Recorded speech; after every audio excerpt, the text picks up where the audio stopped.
Сәлеметсіз бе? Менің атым Гришна Валерия.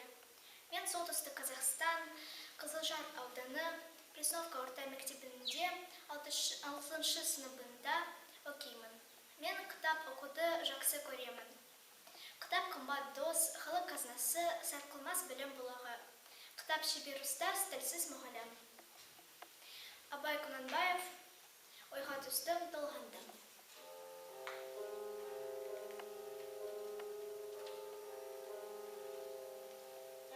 Ойға түстім, толғандым, өз мінімді қолға алдым, мінезіме көз салдым, тексеруге ойландым.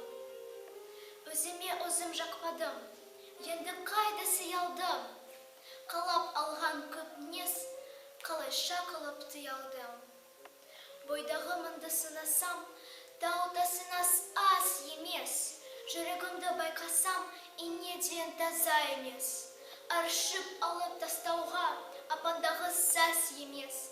Бәрі болды өзімнен, тәңірім салған нәс емес.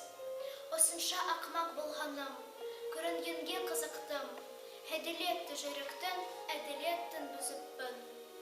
Ақыл менен білімнен, әбден үміт үзіппін. Амай менен амалды, меруеттер тізіппін. Жалмауыздай жылындап, ар ұяттан күсіппін. Қолық пенен сұмдыққа, қоладындай ұшыппын. Сіз білесіз дегенде, күнге күйіп үсікпін. Мақтан басқа мақтанып, деп жүріппін, пысықпын.